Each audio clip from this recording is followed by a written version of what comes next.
Hello friends. So I'm pretty sure that all of us have that one particular or few subjects that we are always scared of. Whenever we get a question from those subjects in the exam, we get that first thought, "Oh my god, I won't be able to answer this question." Do let me know in the comments which is your dreaded subject, which is your weak subject, and in this video I'm going to tell you a very effective tip to overcome the fear and how to tackle these dreaded subjects. For majority of us, it is either anatomy, biochemistry, pharmacology, or microbiology. So the trick is, this is a principle that you should apply, implement today itself, and adhere to it for the rest of your life if you want to overcome your any obstacle or you want to reach any particular goal. So what you should do is start with small baby steps. Rather than telling yourself, I'll start tomorrow, and that tomorrow never comes, but the exam finally arrives. What you should do is start with any particular topic in that subject.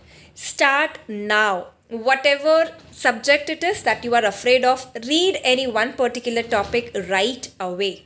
And then the confidence that you get after reading that topic, that will give you a momentum to complete that subject, that will help you overcome the inertia. We do not procrastinate because we are lazy or we do not have time. We procrastinate working on these subjects. It is basically because of the fear, because of the daunting task that it seems. And the best way to overcome these daunting tasks is to break them down into small goals.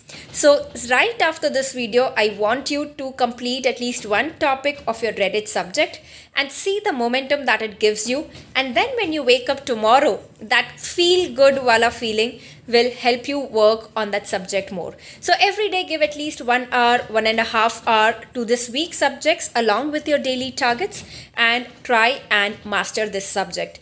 Please do not keep this subject pending till the last moment, because if you have even one subject which you are not confident about, that affects your entire performance in the exam. I hope this helps you in tackling your fears. This applies to any fear in life and it helps you tackle your weak subjects for the exam. All the very best. Do subscribe to my channel and hit the like button. I'll see you soon in my next one. Thank you for watching.